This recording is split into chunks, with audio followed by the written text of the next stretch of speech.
नमस्कार। विश्व समाधान मंच प्यारा उत्तराखंड में आपका स्वागत है। आज चर्चा का मुख्य विषय है कि जनादेश को हरण करने के लिए, सत्ता पर काबिज होने के लिए कैसे गिरगिट की तरह रंग बदलते हैं भारत की राजनीतिक पार्टियां। और इसका ताजा उदाहरण मैं आपको सामने रखना चाहता हूं।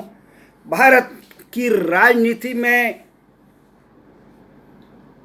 एक दशक के आसपास से तेजी से उभरे सबसे चर्चित राजनेता अरविंद केजरीवाल। किस प्रकार से केजरीवाल अपने मोहपास में लोगों को जकड़ते हैं और किस प्रकार से सत्ता में काबिज होते हैं, और सत्ता में काबिज होकर किस प्रकार से वो बेनकाब होते हैं और अपनी चंगुल में किस ढंग से शासन को फंसाते हैं। इसका ताजा उदाहरण मैं आज देना चाहता हूं कि कुछ राज्यों में विधानसभा चुनाव होने वाले हैं। उनमें उत्तराखंड, उत्तर प्रदेश, पंजाब और गोवा ये राज्य हैं जहां अभी कुछ माह बाद चुनाव होने हैं। सारी राजनीतिक पार्टियां अपने पूरा दमखम इन राज्यों में सत्तासीन होने के लिए, अपनी उपस्थिति दर्ज कराने के लिए अपने साम दाम दंड कर रहे हैं, सारे पासे फेंक रहे हैं। इन्हीं पासों में से एक, जिसे भारतीय राजनीति का एक सबसे बड़ा तिकड़म माना जा रहा है, अरविंद केजरीवाल को, जिन्होंने भ्रष्टाचार मुक्त भारत की नाम पर आंदोलन कर जन लोकपाल के नाम पे, भ्रष्टाचार पे अंकुश लगाने के नाम पे, भारत को शहीदों के सपनों का देश बनाने के नाम पे एक व्यापक जन आंदोलन किया अन्ना के नेतृत्व में। अन्ना और उनके सिद्धांत तो दरकिनारे करके उन्होंने जिस प्रकार से राजनीतिक पार्टी बनाई, और उसके बाद दिल्ली में सत्तासीन हुए, सत्तासीन होने के बाद जिस प्रकार उन्होंने अपने ही स्वघोषित सिद्धांतों को और कथनों को दरकिनारे किया, वो देखने के बाद यही लगता है कि हाथी के नहीं, भारतीय राजनीतिकों के खाने के दांत और दिखाने के दांत कुछ और होते हैं। इसका सबसे जीता जागता प्रमाण है अरविंद केजरीवाल। अब इस समय इन चार राज्यों में अरविंद केजरीवाल बहुत तेजी से अपनी पार्टी को राष्ट्रीय पार्टी की मान्यता दिलाने के लिए तेजी से कार्य कर रहे हैं, गोष्ठियां कर रहे हैं, प्रलोभनों और आश्वासनों के, वादों के उसमें जनता का मन मोह रहे हैं, अपने मोह पास में पासने के लिए तैयार हैं। भारतीय राजनीति में ये सभी राजनीतिक दल इस प्रकार का काम करते हैं। केजरीवाल भी ये क्या, केजरीवाल कैसे अपने ही स्वघोषित वादों और कथनी और करनी में किस प्रकार बेनकाब हुआ, ये एक ताजा उदाहरण देते हैं हम। अभी चुनाव नहीं हुए उत्तराखंड में, उत्तर प्रदेश में, पंजाब में और गोवा में, इन चार राज्यों में, और गुजरात में भी कोशिश करें। कुछ समय बाद गुजरात में भी होगा, महाराष्ट्र में भी होगा, अन्य राज्यों में जहां भी हो रहा है वहां पे अपनी उपस्थिति दर्ज कराने के लिए दिल्ली जैसा सत्ता पे काबिज होने की मंसूबों को लेकर अरविंद केजरीवाल निरंतर इस प्रयास में है कि दिल्ली के बाद कहीं भी किसी भी प्रदेश में उनका खाता खोला। अभी तक वो हरियाणा से लेकर उत्तर प्रदेश, पंजाब और बिहार, अन्य प्रदेशों में बिल्कुल असफल रहे। मध्य प्रदेश, राजस्थान, छत्तीसगढ़ इत्यादि प्रांतों में भी वो असफल रहे। कई प्रांतों में बड़े दमखम से नारे लगाते हैं, ताल ठोकते हैं, पर चुनाव के अंतिम समय में वो अपनी पार्टी कहीं जमानत न बचा पाए, इस आशंका से या अन्य राजनीतिक तिकड़म करके वो वहाँ चुनाव लड़ने का साहस नहीं कर पाते हैं। अब ताज़ा उदाहरण उत्तराखंड में भी कई सालों से वो दमखम ठोकने की कोशिश कर रहे थे। छोटा राज्य है, लोग बहुत सहृदय है। जिस प्रकार से दिल्ली के उत्तराखंड समाज का एक बहुत बड़ा तबका आम आदमी पार्टी का झंडा बरदार है, तो वो यही सोच के कि कहीं उत्तराखंड में भी उनका दाव लग जाएगा, परंतु वो भूल जाते हैं उत्तराखंड के लोग स्वाभिमानी हैं, बुद्धिमानी हैं, कर्मठ हैं, ऐसे झांसों में नहीं आते हैं। देशभक्त लोग अपनी आन मान और सम्मान के लिए सब कुछ मिटाने की कोशिश करते हैं, पर लेकिन आन मान शान से समझौता नहीं करते हैं। अब आप कहेंगे कि केजरीवाल ने वादा क्या किया जो आप इतनी कथा सुना रहे हैं, तो उसका एक पहलू है कि उत्तराखंड में केजरीवाल ने कहा बिजली तो उनकी, जैसे दिल्ली में उन्होंने कुछ यूनिट मुफ्त कर रखा है कि इतने यूनिट तक का आपको वो मिलेगा, वो सफल रहा दिल्ली की उनकी राज सत्ता में, क्योंकि यहाँ इस प्रकार का दिल्ली का अपना कुछ नहीं है, न यहाँ का मौसम है, न यहाँ की जनता है। ये एक विश्व महानगरी है, एक प्रकार से लघु भारत कहा जा सकता है, सारी लोगों का संगम है। यहाँ ठंड अगर जम्मू कश्मीर और उत्तराखंड हिमाचल में है तो ठंड दिल्ली में लगे, राजस्थान की सर्द हवाओं का यहाँ रहता है। और तो इस प्रकार से पानी बिजली से लेकर सारा ये अन्य राज्यों पर निर्भर करता है। उसी प्रकार यहाँ का जो दिल्ली में था, दिल्ली में राजनीति में केजरीवाल ने बहुत अपनी उपस्थिति दर्ज कराई। वो भाजपा और कांग्रेस के अंतर्घात से या उदासीनता से जो भी कहो, या मिलीभगत से ये वो कराई। तो उत्तराखंड में उन्होंने सोचा हम उपस्थित दर्ज कराएं। उन्होंने कहा हम बिजली 300 यूनिट तक बिजली मुफ्त देंगे, और कई चीज़ें कही। वहाँ पर कई लोग, क्योंकि जहाँ भी जाओ आजकल सत्ता के लिए लोगों को लग गया, अब जनसेवा का भाव नहीं रहा। हनक और सनक और विकास के संसाधनों में बंदर बांट के नाम पे तमाम लोग राजनीति में आते हैं, अधिकांश सेवा भाव से, न उनका दर्शन होता है न सोच होता है।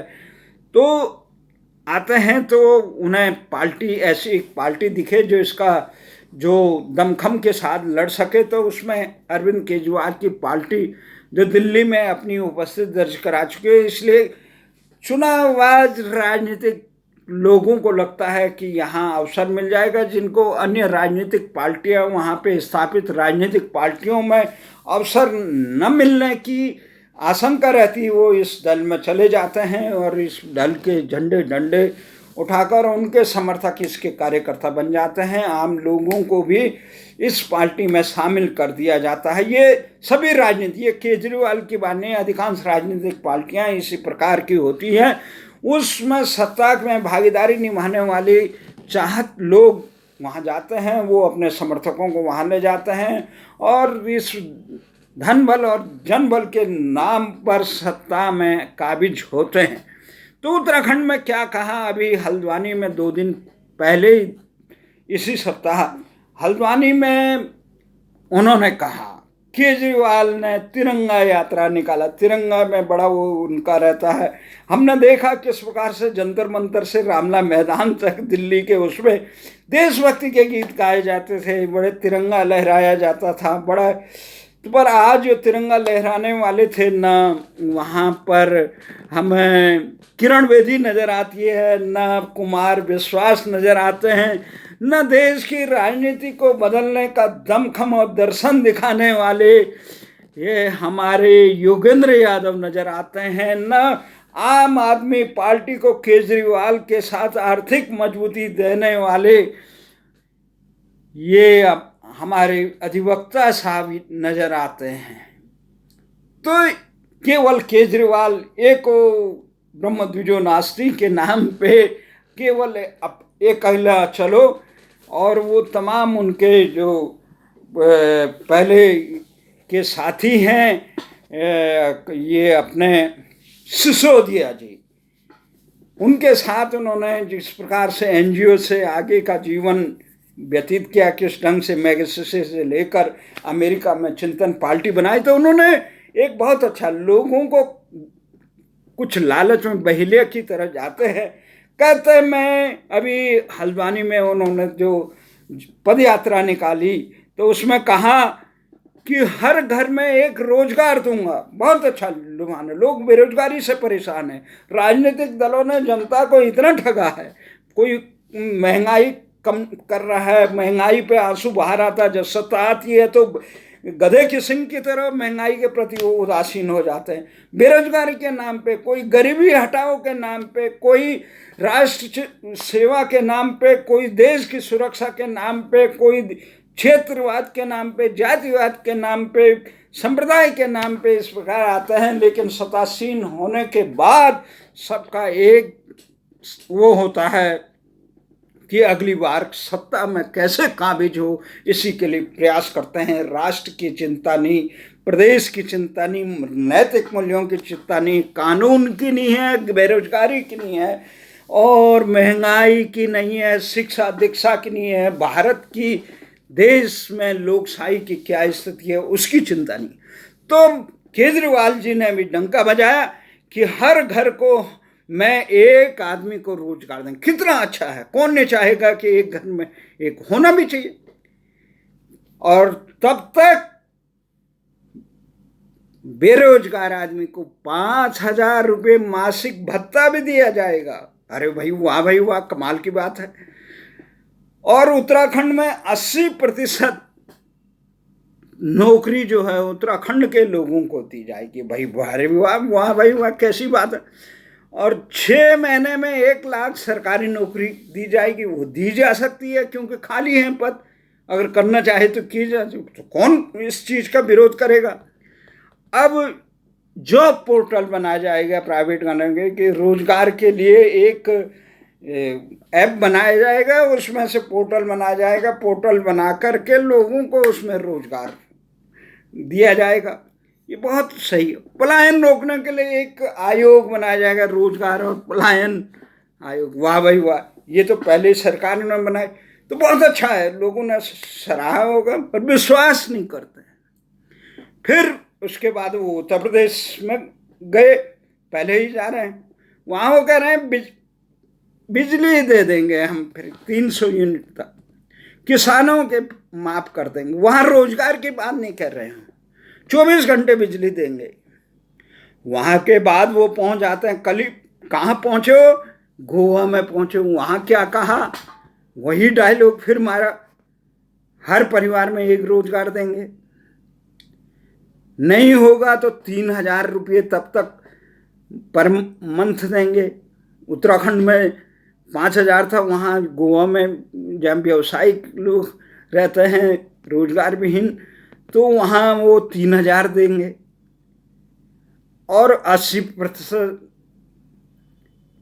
जॉब जो होती प्राइवेट वो गोवा के लोगों को देंगे। और कोरोना काल के कारण जो पर्यटन उद्योग को धक्का लगा, उसे 5,000 रुपये देंगे। और 5,000 उन लोगों को देंगे जिन पे खनन इत्यादि पे प्रतिबंध लगने से जो हुआ, वो तो उनको देंगे। अब ये बताइए, लोग बड़े खुश हैं, ताली बजा रहे हैं, कुछ अंधभक्त हैं ताली बजा रहे हैं, पर भैया देखो जो जहां राज कर रहा है वो, हमने कहा प्रश्न उठा, ठीक है आप देंगे, अच्छी बात है देंगे। आप ये बताओ दिल्ली वालों ने क्या गुनाह किया? केजरीवाल जी, दिल्ली में आप बेरोजगारी भत्ता कितना दे रहे हैं जी? कोई समर्थक बता दे? बिल्कुल नहीं बताएगा। यहाँ पे कितने लाख लोगों को रोजगार दिया जी आपने सरकारी? तो भैया क्या कर रहे हो? अब लोग कहेंगे आप बीजेपी कांग्रेस को छोड़कर या अन्य पार्टियों को छोड़कर केजरीवाल की हत्या की। अजी केजरीवाल ने लाखों लाखों लोगों के दिलों में एक आशा जगाई थी कि ये बीजेपी कांग्रेस सारे राजनीतिक दल जितने हैं वो भ्रष्ट हैं, त्रस्त हैं, चोर लुटेरे, ये हैं, देश को लूट गए, खा गए, लोगों के सपने को वो कर गए, और हम आएंगे, हम परिवर्तन लाएंगे, इस देश को नया रास्ता दिखाएंगे राजनीतिक में। और हम आदर्शवादी बहुत, ना ये करेंगे, बत्ते लेंगे, ना ये वो लेंगे, ना वो देंगे। अरे भैया, भ्रष्टाचार पर लगेगा अंकुश लगेगा। परंतु सत्तासीन होने के बाद सारे वादे एक तरफ, पत्रकार जिन्होंने हवा हवाई बनाए थे वो दोबारा ये अपने, कई ऐसे पत्रकार थे जो इनके उसमें मोह में आके जन आंदोलन में आ गए थे। पर बाद में देखा यहाँ तो केवल लक्ष्मी नारायण की पूजा हो रही है, तो भैया वो तो फिर अपनी पत्रकारिता में चले गए। तो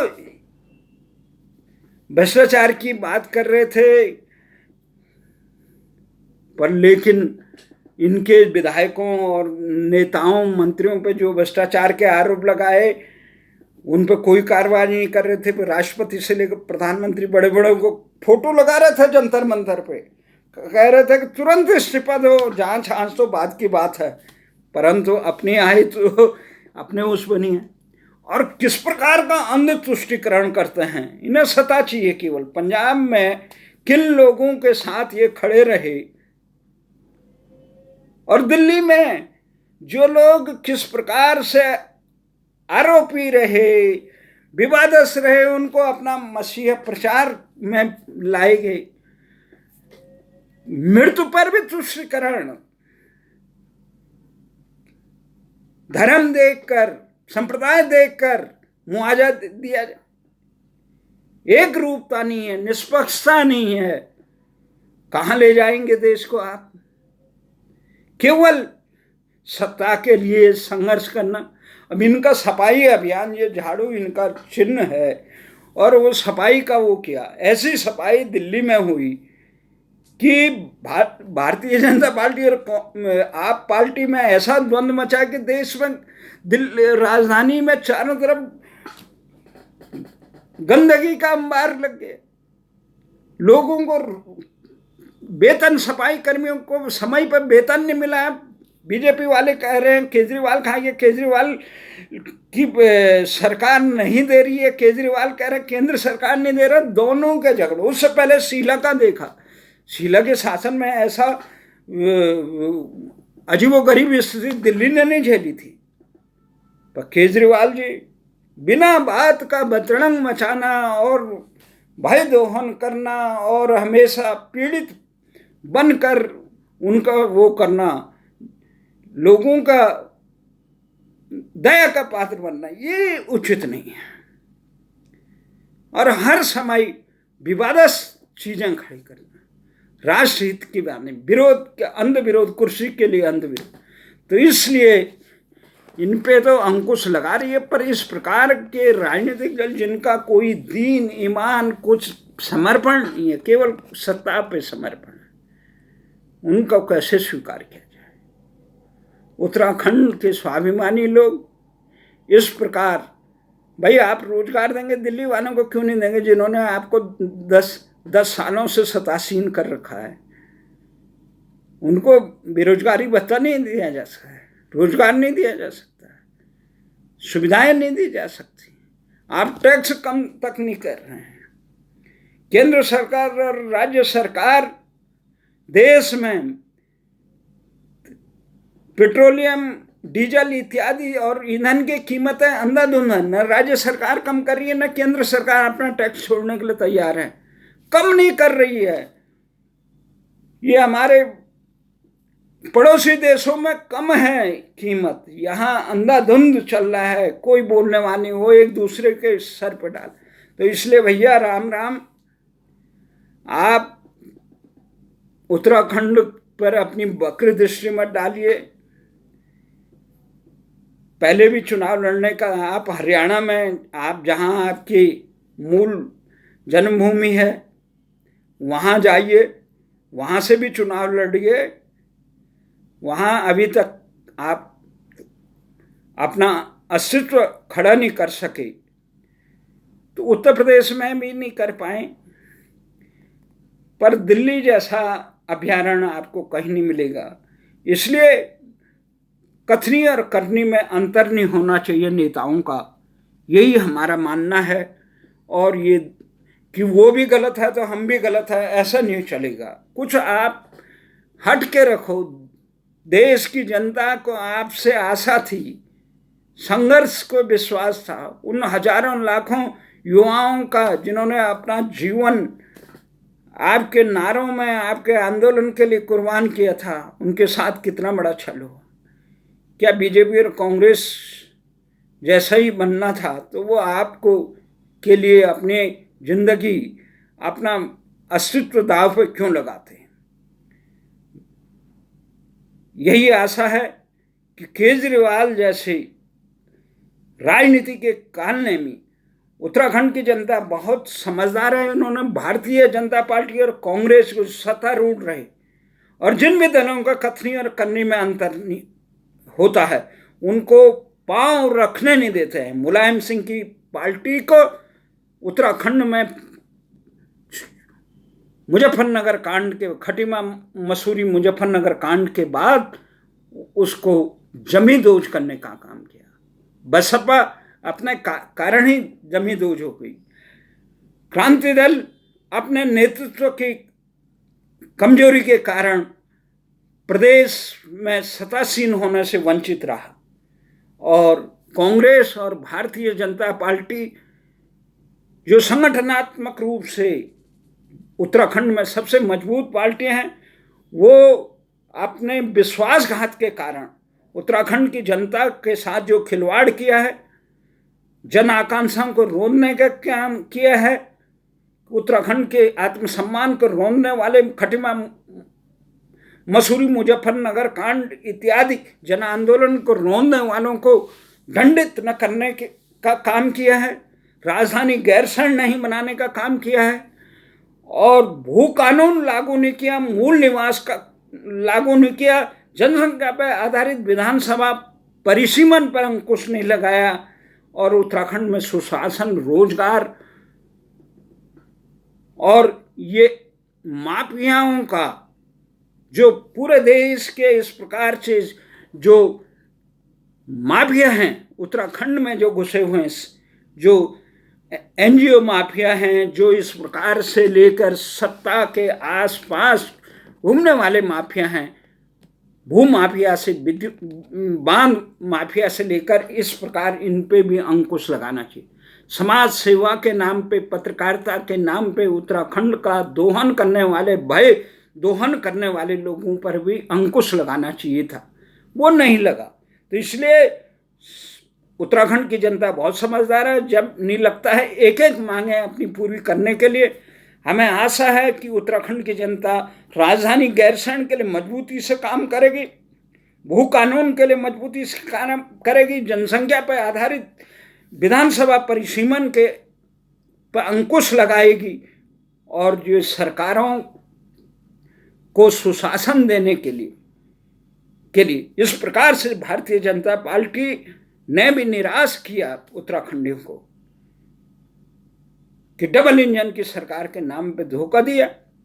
कांग्रेस वाले पहले छल करते रहे, इस समय संकल्प कर रहे हैं। जनता प्रायश्चित करने वालों को अवसर देती है। हमें आशा ही नहीं, पूरा विश्वास है कि उत्तराखंड में काल नेमियों की कोई स्थान नहीं होता है। विश्वासघातियों को भी दंडित किया जाता है, पर प्रायश्चित करने वालों को अवसर दिया जाता है। जय हिंद, जय उत्तराखंड।